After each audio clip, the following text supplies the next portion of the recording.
ପିଲାମାନେ ସବୁଦିନ ଭଳି ଆଜି ମଧ୍ୟ ଗୋଟିଏ ସୁନ୍ଦର ଗପଟିଏ ପଢିବା। ଆଚ୍ଛା କହିଲେ ପିଲାମାନେ, ସେ ଗପଟିର ନାଁ କଣ?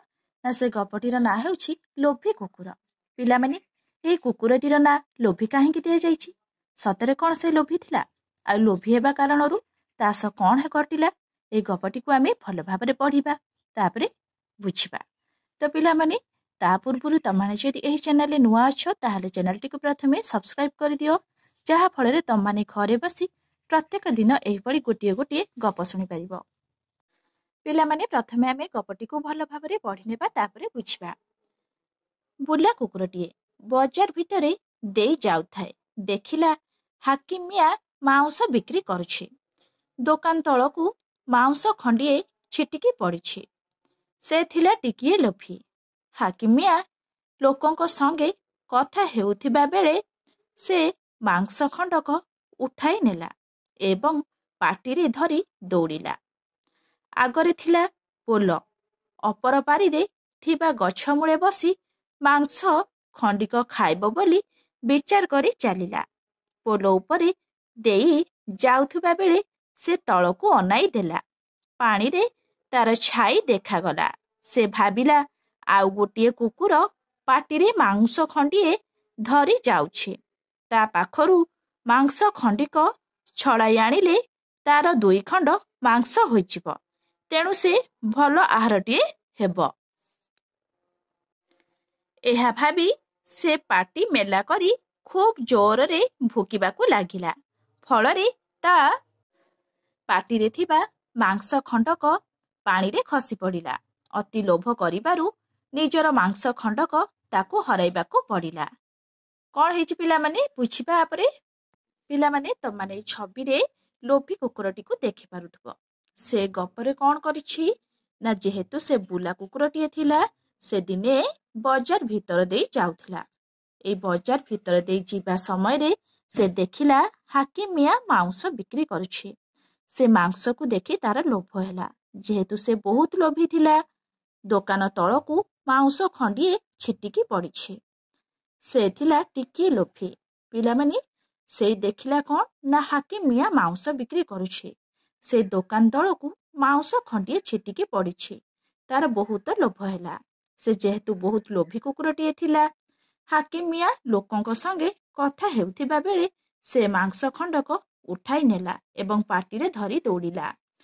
ହାକିମ ମିଆଁ ଯେତେବେଳେ ଲୋକମାନଙ୍କ ସହିତ କଥା ହେଉଥିଲା, ସେତେବେଳେ ଲୋଭୀ କୁକୁରଟି କଣ କଲା ନା, ସେ ପାଟିରେ ମାଂସ ଖଣ୍ଡକ ଧରି କଣ କଲା ପିଲାମାନେ, ନା ଉଠାଇ ନେଲା ଏବଂ ପାଟିରେ ଧରି ଦୌଡ଼ିଲା।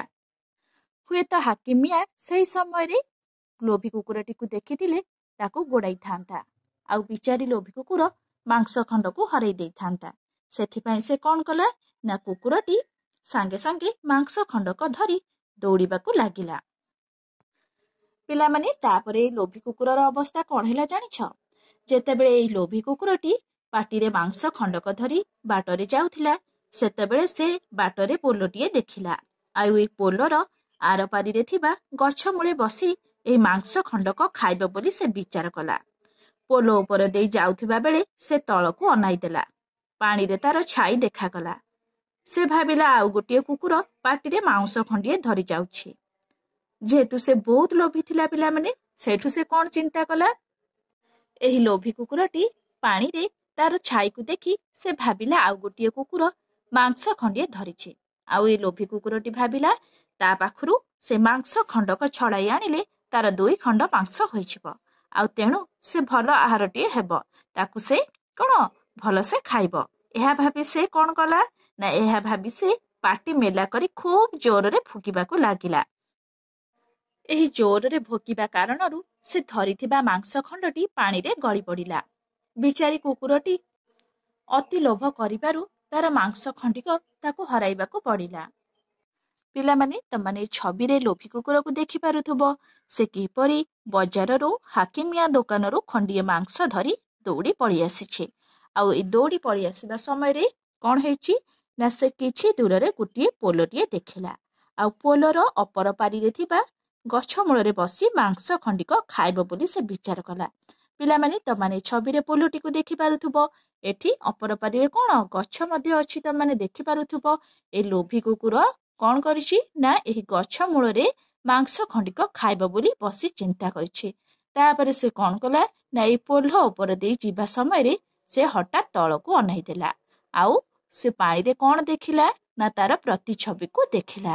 ତାପରେ ସେ କ'ଣ ଭାବିଲା, ଲୋଭୀ କୁକୁର ଜଣକ ଭାବିଲା ପାଣି ଭିତରେ ତା ଭଳି ଆଉ ଗୋଟିଏ କୁକୁର ମଧ୍ୟ ମାଂସ ଖଣ୍ଡିକ ଧରି ଯାଉଛି। ଆଉ ସେ ବହୁତ ଲୋଭୀ ଥିଲା। ଆଉ ଲୋଭୀ ଥିବା କାରଣରୁ ସେ କ'ଣ କଲା ନା ସେ ଭାବିଲା ସେ କୁକୁର ଠାରୁ ସେ ମାଂସ ଖଣ୍ଡିକ ଛଡ଼ାଇ ନେଇ ଆସିବ। ଆଉ ତାର 2 ଖଣ୍ଡ ମାଂସ ହେଇଯିବ।